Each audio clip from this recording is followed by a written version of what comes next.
Love this podcast? Support this show through the Acast supporter feature. It's up to you how much you give, and there's no regular commitment. Just click the link in the show description to support now. I want to remind you to check out Zencastr, Zencastr. That is my favorite program to use for all my recording needs. And the great part is, not only do they have audio, but they also have video options as well. So whether you're video conferencing, podcasting, just catching up with friends and loved ones, you definitely want to check out Zencastr. They have paid subscriptions. They also have a free version, which I'm actually using right now. Transcripts, the whole 9 yards, and even, get this, Zencastr has started to do hosting. So for all you podcasters out there, if you're looking for a host for your show, please consider Zencastr. You will not regret it. I'm telling you right now. Once again, Zencastr. Made on Zencastr. That's right.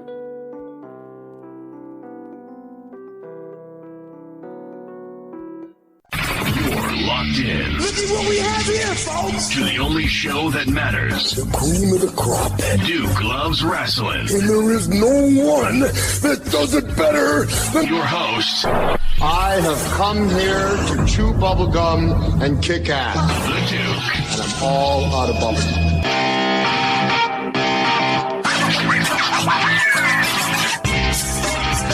Welcome back to the Duke Loves Wrestling podcast, the show about pro wrestling and everything else. And I want to kick off this show by talking to you. Yes, you. You know exactly who I'm talking to here. I need you to get up, go over to your refrigerator, look at what's in there, and if there is a single food item that's been prepared that was served on Thanksgiving, I need you to stop the nonsense, okay? Stop the nonsense, throw it out. I don't know what you're doing there. The reason why you have a case of the bubble guts is because you keep eating this now week-old food. Come on now, all right? After about 3-4 days, it's time to throw it out. You got to stop that. Anyway. Listen, there's people out there who are listening to this right now. They know exactly who I'm talking to. So don't even try to act brand new. You know what I mean. Throw it out. Anyway, folks, I had a whole idea of what I was going to do this week, and I cleared the schedule once again. You know, when things pop up, okay, I just clear the schedule. It's like, you know what? I'm going to have to put my fantastic idea on hold. Whatever interview I was going to do, we got to put that on hold. Because something has happened that is so big and has generated so much interest that I have to move this to the front of the line. And certainly that has been the case with this new Peacock docuseries, Dangerous Breed, Crime, Cons, and Cats. Okay? This is this new docuseries on Peacock, and it is all about Teddy Hart from the famous Hart family dynasty. So a lot of you have reached out to me and have insisted that I start reviewing this documentary. And you know something? I watched the first episode, and wow. So yeah, this episode here of Duke Loves Rasslin is going to be dedicated to episode 1 of Dangerous Breed, Crime, Cons, and Cats, aka the Teddy Hart docuseries here. And listen, I want to put out a disclaimer. Okay? I'm going to put out a disclaimer, a couple of disclaimers. First and foremost, anyone who's part of this docuseries or anyone who is related to it, you're welcome to be guests on the Duke Loves Wrestling podcast. Okay? You're welcome to be a guest here. You can come on. You know how I do. I'll hit record. I'll ask a couple of questions and just let you talk long form. You could say whatever you want on the record in your own words. So let me make sure we make that clear. That's always been my stance. That's how I cover and how I attack media. Other people do things differently. I'm not going to sit here and correct anybody or fact check them or anything like that. Generally speaking, that's not what I do. I let the guests speak because when they feel comfortable and they speak freely, a lot of times they're going to say a lot of things that you wouldn't hear anywhere else. Okay? That's my style. That's how I do. If you don't like it, good for you. Anyway, so anyone who's related to this, you're welcome to be guests on the show. That goes without saying. I'm going to review episode 1. And I'm going to say a lot of things. And I want to make it clear that I'm not taking this docuseries lightly, or rather, the serious subject matter lightly. Okay? That's not the case. I am completely dumbfounded. I'm mystified. I'm shocked by a lot of this stuff because it's like, wow, these are real people doing these things. And they have this guy recording them doing some of these things, or at least providing enough information for you, an educated person, a reasonable person, to take a look and form some strong opinions about certain people, right? So as I'm reviewing this, if I laugh, or if it sounds like, there's some kind of lightheartedness in anything that I'm saying, it's only because I'm shocked. It's not because I think this is funny, because it's not funny. All right. And let me make this clear. There are numerous reasons why people laugh. 2 of the numerous is because something is genuinely entertaining. It's funny, right? It's humorous. That's why their natural reaction is to laugh. Another reason is because something is so shocking and so ridiculous that you laugh out of how ridiculous it is, right? Doesn't mean you're taking it lightly. So I want to make sure I'm clear on that, because I know that the humanoids out there, the pencil neck geeks, the skinny jeans mafia out there, they are not top shelf like many of you listening are. So they're going to find something to cancel me about over this episode that I'm conducting right now. They're definitely going to cancel me. There's no question about that, right? Because that's what they do. They can't stand it when I start talking, especially when I start sharing my opinion on anything. So they're going to cancel me over this, okay? This dangerous breed, this Teddy Hart docuseries is what I'm referring to it as. It hits close to home here for Duke Loves Rasslin, because don't forget, I had Chase and Rance on this show, and I asked him directly about Samantha Fiddler. And he gave a direct answer. That's on the record, right? In fact, when I review, I got to watch episode 2 first, because I believe they're going to start talking about Samantha Fiddler and show some information about her, which is fascinating that someone recorded firsthand Samantha and her relationship with Teddy Hart. And they got to interview her and interview him as it was developing. That is fascinating to me. But after I watch episode 2, I'll probably go back to the This Is Chase and Rant series, and I'll cut specifically what he said about Sam Fiddler, and I will make that part of the episode when I review episode 2 of Dangerous Breed. Okay, so I'm going to do that just to kind of keep things somewhat in the same place, make it easier for anyone listening along, because some of you have not heard the This Is Chase and Rants series that I did. It's not an easy listen, because the guy goes into horrific detail about a lot of terrible crimes that he's committed, right? And some other things that maybe people didn't know that he had gotten into. And he exposed people in the wrestling industry who he had done business with and who have helped him at various points through the years, right? Not an easy listen at times. So, but he absolutely answered my questions about Samantha Fiddler in his own way. So yeah, I'll make that part of the episode 2 review, because I think that putting that together will paint a somewhat complete picture. But again, I don't take this stuff lightly. I think it's very serious. And I believe as an extension of media, which is what I am, right? This is a media show. It's a news show. I believe that is you get as much information as you can on the record from the actual sources. That's what you do. And then you let it be what it is. Somebody more enterprising and what have you can piece it all together. And, hopefully we can paint a complete picture, if we have enough information on the record. This Dangerous Breed docuseries has so much information on the record that I believe that what Chase and Rance said on Duke Loves Rasslin is a very important piece of the puzzle, right? It adds a little bit more color to the picture. That's my opinion. And other people who have listened to that docuseries and specifically heard what Chase and Rance had to say about Samantha Fiddler, and who have also watched the first 3 episodes of Dangerous Breed, they seem to feel that all of this stuff fits together pretty well. So, I'm going to do my part, cut that piece, put it on the when I review episode 2 of Dangerous Breed, I'm going to put it all together there. So there you go. But again, as media, I'm not going to run away from this stuff. I'm going to just put it out there. And some of you who want to go into business for yourself and put yourselves over, you want to make yourself the story. Listen, I'm not the story here. I got nothing to do with these folks, right? It's related to pro wrestling.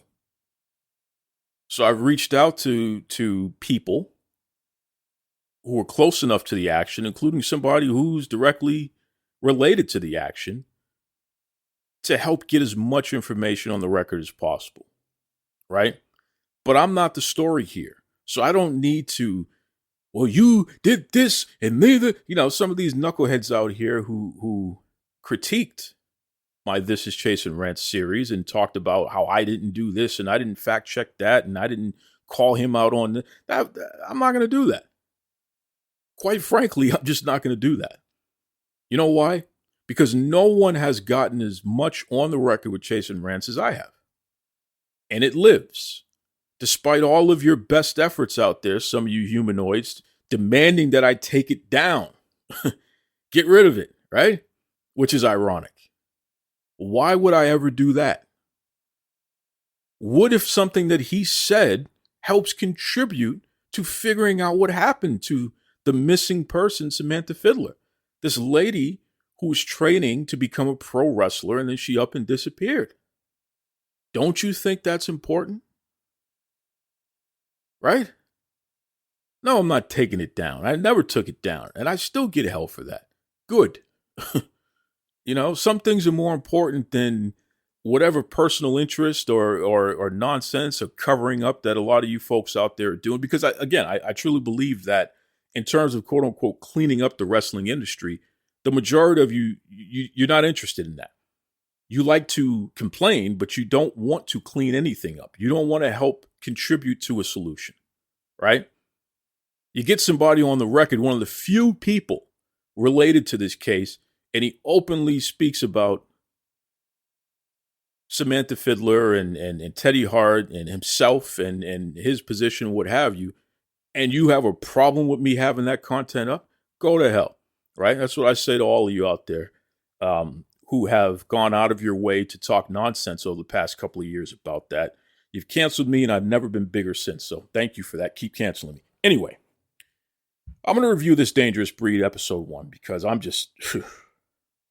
and I encourage everybody, go to Peacock, watch this thing, okay? It's not for the weak stomach. I'm going to tell you that right now. Got to have a strong stomach.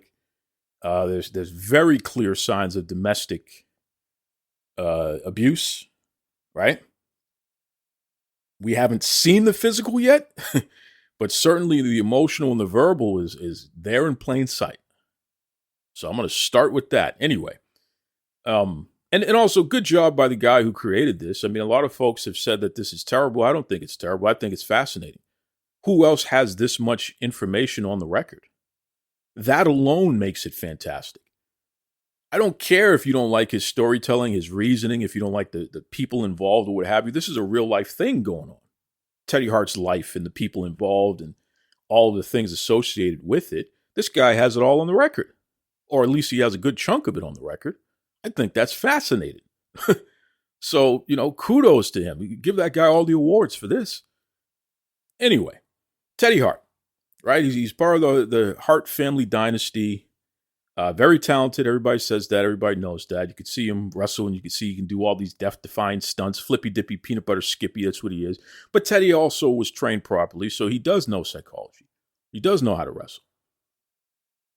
Teddy was the youngest person ever signed to a WWE contract, as far as we know, at least. That's the claim that's made. So as far as we know on the record, Teddy Hart's the youngest ever signed to a WWE contract. He's also the youngest to be fired by the WWE.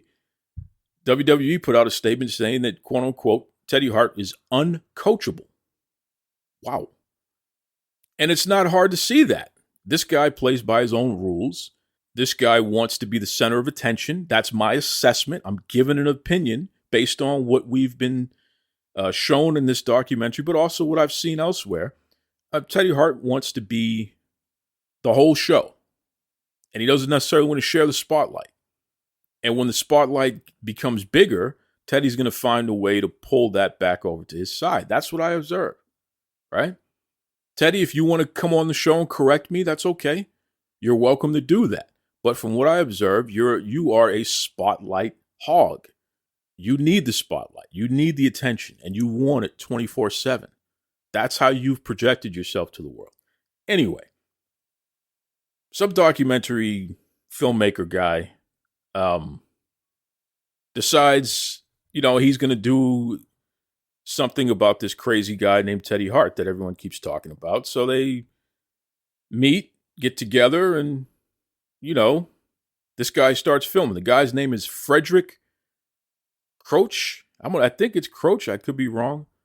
Cross, whatever. Anyway, so Frederick follows Teddy around for nearly 10 years, filming this guy at every turn. And in the beginning, he's in Teddy's house. Teddy has a wife. Teddy has over 50 cats. Teddy has a girlfriend.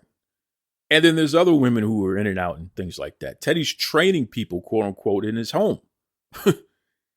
This is all going on. And this filmmaker is filming all this stuff, right?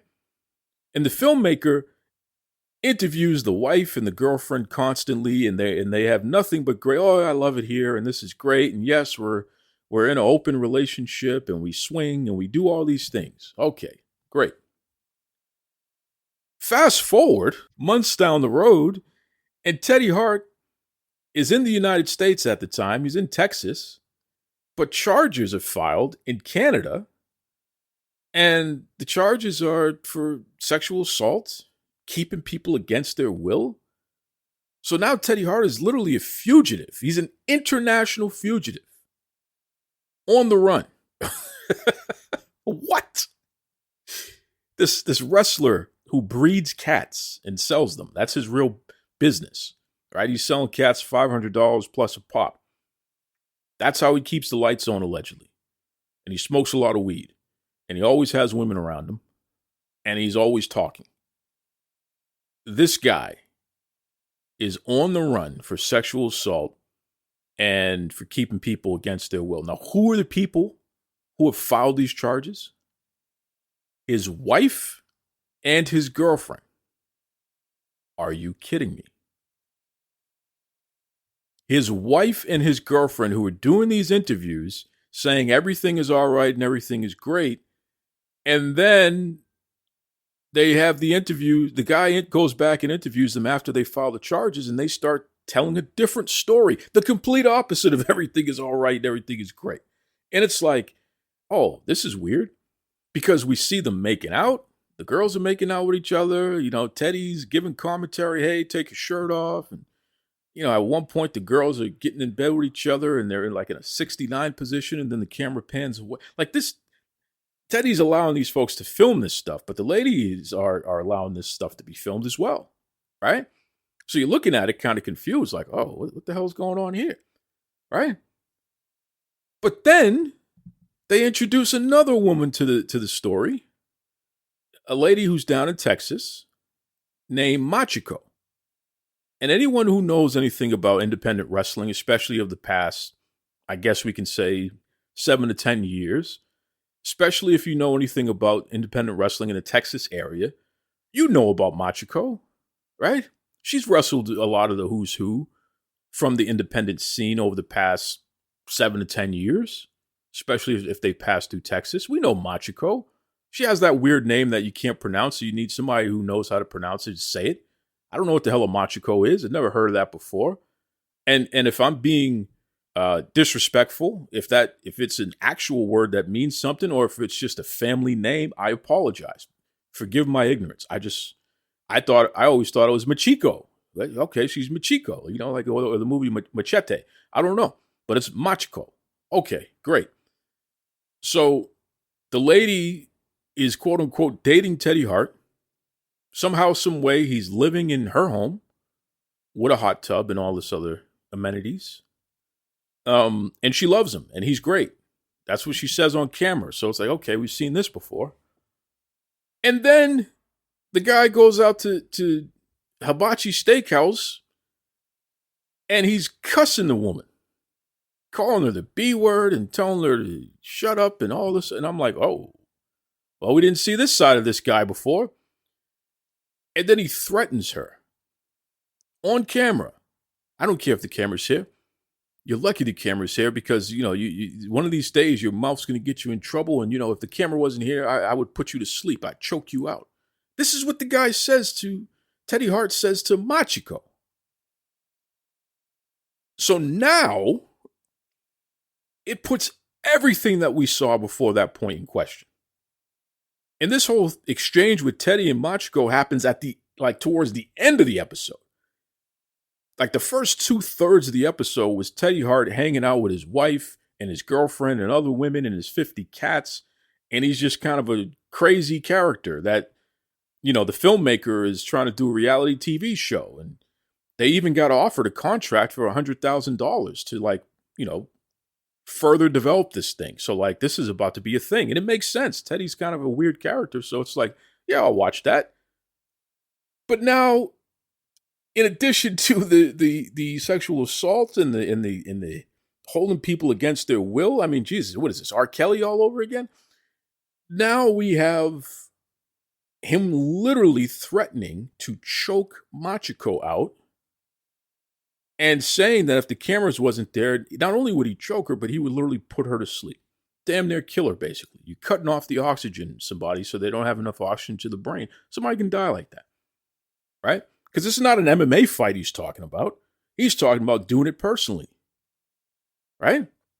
Who the hell's going to be around to stop him from doing that? The cats? So the fact that he would say that in public, in front of a camera, and in front of somebody who's working at the restaurant, who checked in and was like, hey, is everything okay here? Like, what the hell's going on? This is bad. So now we know this guy, not only does he have a dark side, he has a very dark side. Right? There's another clip of Teddy Hart saying that he can have people killed with the snap of a finger. What? What are you, the Godfather? Is Teddy Hart, who is he? Huh? Is he Joey Zaza? Who is he? Who is Teddy Hart? I want to know right now. Is Teddy Hart Hyman Roth? What's going on right now? He's Mo Green, right? Huh? He's Salazzo.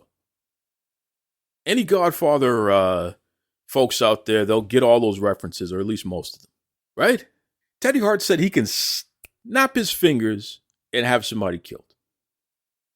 So you couple that with him threatening to choke a woman out,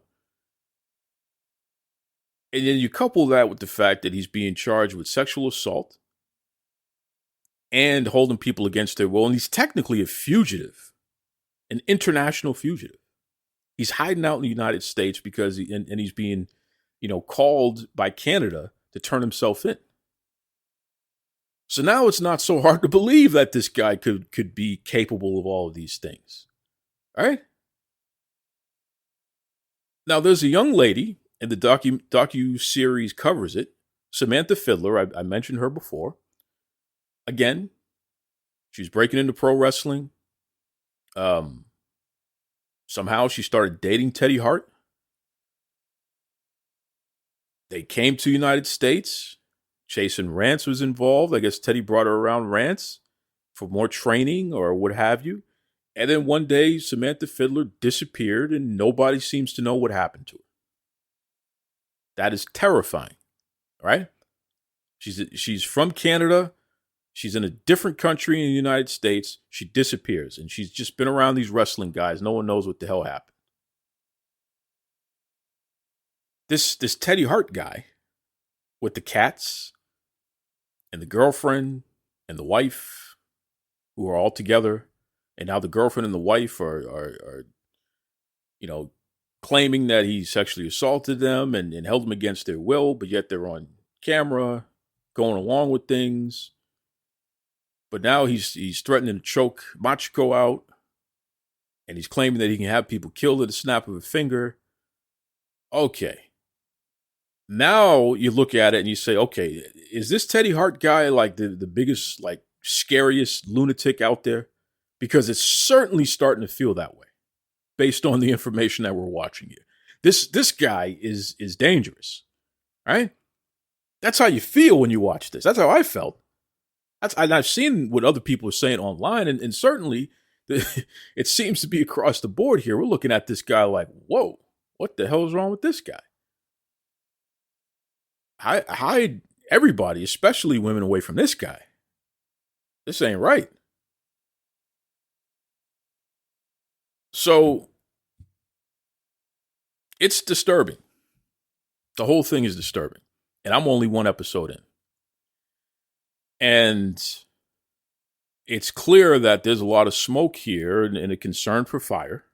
Based on the information provided thus far, I have a hard time believing that this guy is completely innocent. There's my bias. I'm sorry. There's my bias. I don't find it hard to believe that he was terrorizing those women, the wife, the girlfriend. He's threatening to choke out another girlfriend now, the Machiko girl. So now it's like, well, this guy's just an abuser. But he can snap his fingers and have people wiped out. So it's like, okay, so this guy, he's at least a shot caller. He can, at least. But if he's threatening to choke people out, then he might be a killer too. I don't know. I'm only one episode in. There might be more information. Maybe future episodes exonerate this guy somehow, some way. I don't know.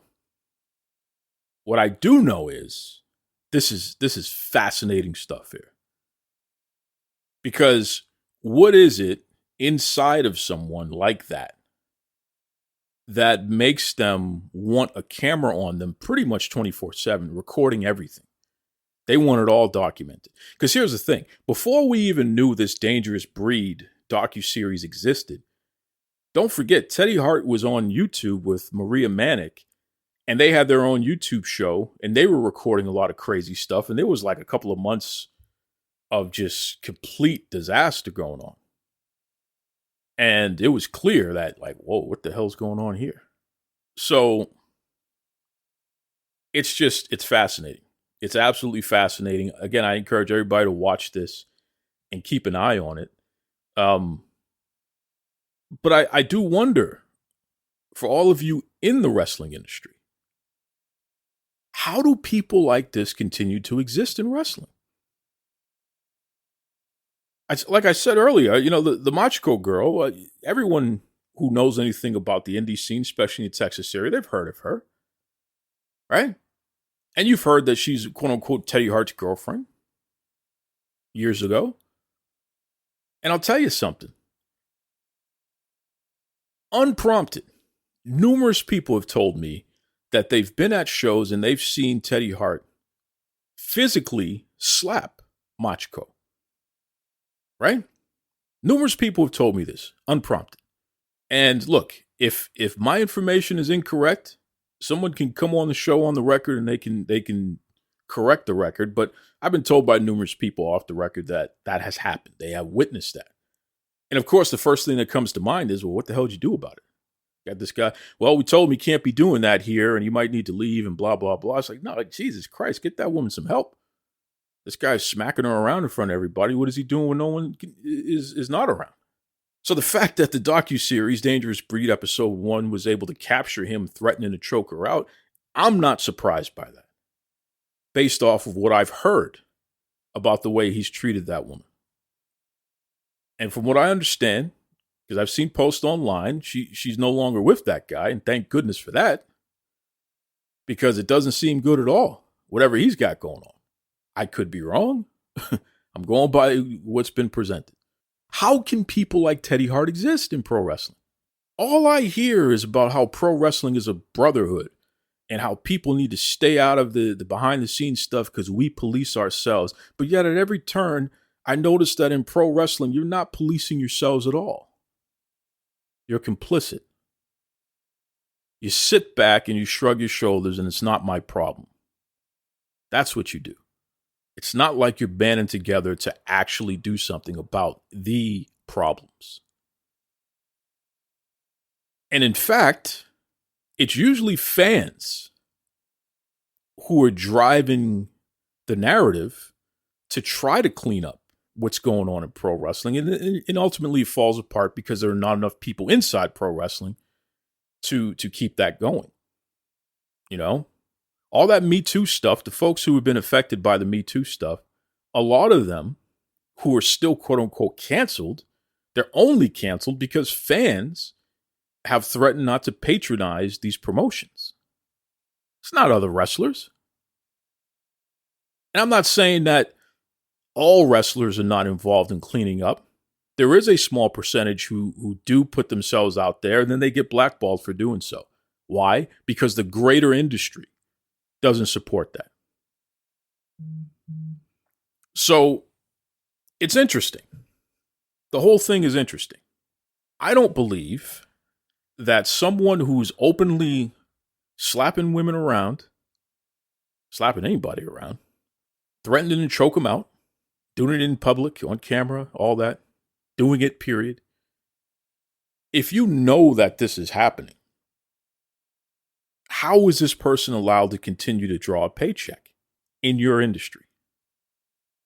I just don't understand it. And maybe I'll never understand it. I don't know. But if the brotherhood, if the we police ourselves, if that's really the thing that people have to depend on and believe in, then I'm telling you right now, for everyone listening to this show, I do not encourage you to ever enter the wrestling industry. In fact, I encourage you to stay away from entering the wrestling industry. Don't become a pro wrestler. Don't encourage your loved ones to become pro wrestlers. Stay out of it. Continue to observe as fans. You know why? Because this whole nonsense of brotherhood and police ourselves, if a guy like Teddy Hart can threaten to choke a woman out, this Machko lady, if a guy like Teddy Hart can allegedly be seen at shows physically assaulting people like that, if a guy like Teddy Hart can have these sexual assault charges, can in kidnapping or holding against their will, if he can have women just disappear and he's bragging about the fact that he can have people killed, if someone like that is allowed to exist in pro wrestling, why the hell would you ever encourage anyone to be in the wrestling industry? The boys are not policing themselves. The boys are opening the door and letting every immoral scumbag do whatever they want to do. And we, the fans, are hypocrites because we continue to patronize this stuff, myself included. Absolutely ridiculous that someone like this can exist. And you folks out there, you got upset about the whole dark side of the ring. And I know that it was a little one-sided because they were going after WWE specifically. And it was, somewhat supported by AEW and people affiliated with that. I get that. But the facts were still the facts. The stories were still the stories. The problems were still the problems. Right? All that still exists. We can't hide from the fact that Jimmy Snuka was convicted of murder. Right? We can't hide from that fact. Right? Don't let me start going down the list of all those things that happened that were documented in that show. Give me a break. Let me get back to the point here. The boys are not policing the industry. That's a load of crap. F your secret society. F your brotherhood. When you have these kinds of people who are taking advantage and harming and murdering and doing all this domestic violence and all this other stuff, right?